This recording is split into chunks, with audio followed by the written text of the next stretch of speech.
नमस्कार. आपण या व्हिडिओमध्ये बघणार आहोत भारतीय राज्यघटनेमध्ये 22 भाग देण्यात आलेले आहे. त्यामधील विषय आज आपण बघणार आहोत. तर भाग 1 संघ राज्य आणि त्याचे राज्यक्षेत्र, भाग 2 नागरिकत्व, भाग 3 मूलभूत अधिकार, भाग 4 राज्य धोरणाची मार्गदर्शक तत्त्वे, भाग 4A मूलभूत कर्तव्य, भाग 5 संघ राज्य शासन, भाग 6 राज्य शासन,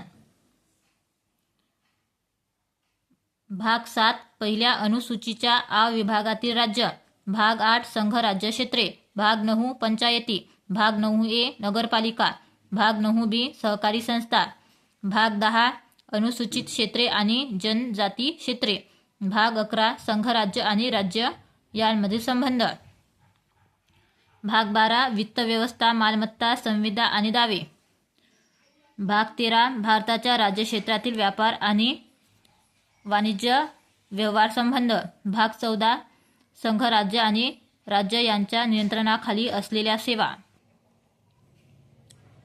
भाग 14A न्यायाधिकरणे, भाग 15 निवडणुका, भाग 16 विवेक्षित वर्गासंबंधी विशेष तरतुदी, भाग 17 राजभाषा, भाग 18 आणीबाणी संबंधी तरतुदी, भाग 19 संकीर्ण, भाग 20 संविधानाची सुधारणा, भाग 21 अस्थायी संक्रमणकालीन व विशेष तरतुदी, भाग 22 संक्षिप्त नाव प्रारंभ, हिंदी भाषेतील प्राधिकृत पाठ आणि निरसने. यानंतर आपण बघणार आहोत भारतीय राज्यघटनेमध्ये 12 अनुसूची देण्यात आलेल्या आहेत. त्यामधील विषय.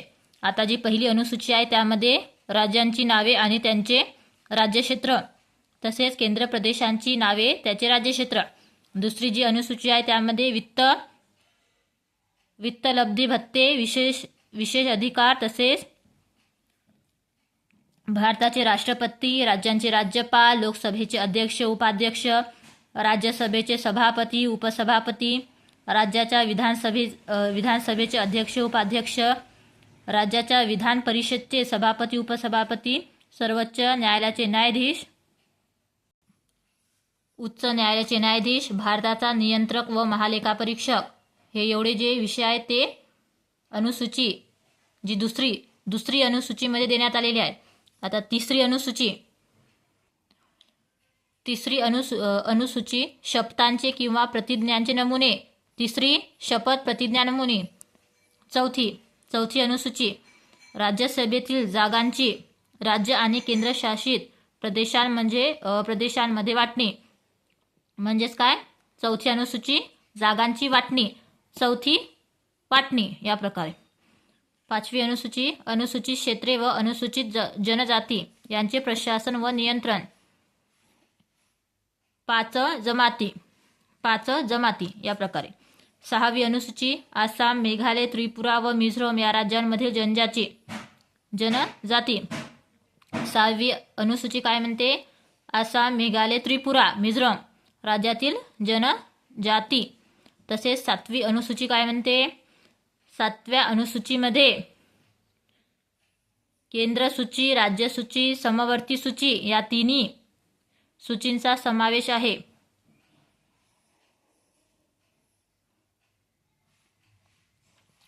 संघ सूचीमध्ये 98 विषय, राज्य सूचीमध्ये 59 विषय, तसेच समवर्ती सूचीमध्ये 52 विषय. संघ 98, राज्य 59, समवर्ती 52. म्हणजेच काय? सातवी अनुसूची 7 सूची, सासू म्हणजे 7 सूची या प्रकारे. आठवी अनुसूची यामध्ये राज्यघटनेने मान्यता दिलेल्या भाषा. किती भाषा आहेत? 22 भाषा.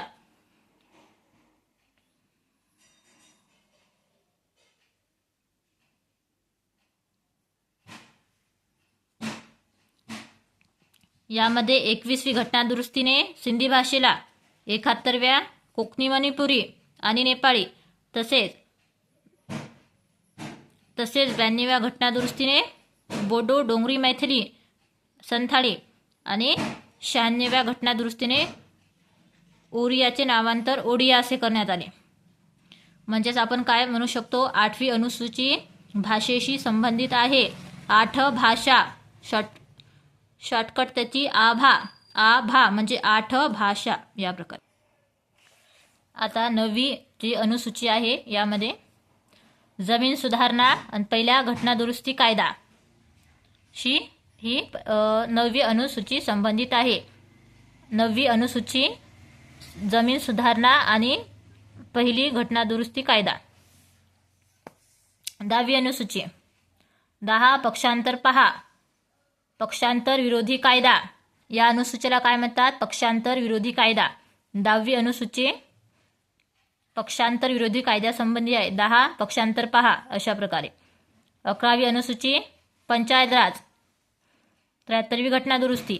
तसेच 12वी अनुसूची नगरपालिका, 74 घटना दुरुस्ती अशा प्रकारे. आता आपण बघणार आहोत की आपण कोणकोणत्या देशापासून काय काय स्वीकारलेले आहेत, कोणकोणत्या तरतुदी.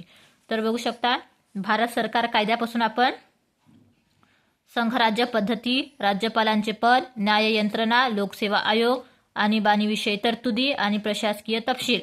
तसेच UK म्हणजेच ब्रिटनपासून आपण सांसदीय शासन व्यवस्था, कायद्याचे राज्य, विधायी कार्यपद्धती, एकल नागरिकत्व, मंत्रिमंडळ प्रणाली, विशेष अधिकार, संसदीय विशेष अधिकार आणि द्विसंसदवाद. तसेच अमेरिकेपासून आपण मूलभूत अधिकार, स्वातंत्र्य न्यायव्यवस्था, न्यायिक पुनरावलोकन, राष्ट्रपतींवर महाभियोग, सर्वोच्च न्यायालय आणि उच्च न्यायालयाच्या न्यायाधीशांची हकालपट्टी आणि उपराष्ट्रपती पद. म्हणजेच आपण काय म्हणू शकतो, ब्रिटन या देशापासून आपण जास्तीत जास्त संसदे संबंधी गोष्टी घेतलेल्या आहेत. तसेच अमेरिकेपासून आपण न्यायालय संबंधी जास्त जे विषय आहे ते घेतलेले आहे. आणि जी आयर्लंडची राज्यघटना आहे त्यापासून आपण राज्य धोरणाची मार्गदर्शक तत्वे, राज्यसभेवर सदस्यांचे नामनिर्देशन आणि राष्ट्रपतींच्या निवडणुकीची पद्धत काय काय घेतलेल्या. आयर्लंडपासून आपण मार्गदर्शक तत्वे, राज्यसभेवर सदस्यांचे नामनिर्देशन तसेच राष्ट्रपती निवडणूक पद्धत. आता कॅनडा राज्यघटनेपासून आपण प्रबळ केंद्र असलेले संघराज्य, अविष्ट अधिकार केंद्राद्वारे राज्यांच्या राज्यपालांची नियुक्ती आणि सर्वोच्च न्यायालयाचे सल्लागार अधिकार क्षेत्र. म्हणजेच आपण काय म्हणू शकतो, कॅनडा पासून आपण जास्तीत जास्त काय घेतलं आहे, काय घेतलेलं आहे तर केंद्रासंबंधी जे विषय आहेत ते घेतलेले आहेत. कॅनडापासून आपण जास्तीत जास्त केंद्राचे विषय घेतलेले आहेत आणि राज्यपालांची नियुक्ती हे कॅनडाच्या राज्यघटनेतून घेतलेले आहे आपण. आता ऑस्ट्रेलियापासून आपण समवर्ती सूची आणि संयुक्त बैठक. जर्मनीची वायमर राज्यघटना यांपासून आपण मूलभूत हक्कांच्या निलंबनाशी संबंधित आपत्कालीन तरतुदी. रशियाच्या राज्यघटनेपासून आपण मूलभूत कर्तव्य, न्यायाचे आदर्श, सामाजिक, आर्थिक आणि राजकीय. न्यायाचे आदर्श कोणापासून घेतले आपण? रशिया. फ्रेंच राज्यघटना प्रजासत्ताक आणि स्वातंत्र्य, समता आणि बंधुता आदर्श आपल्या प्रस्तावनेत घेतलेले आहेत. दक्षिण आफ्रिकेची राज्यघटना घटना दुरुस्ती आणि राज्यसभेच्या सदस्यांची निवड करण्याची प्रक्रिया. जपानची राज्यघटना विधी प्रस्थापित कार्यपद्धती अशा प्रकारे.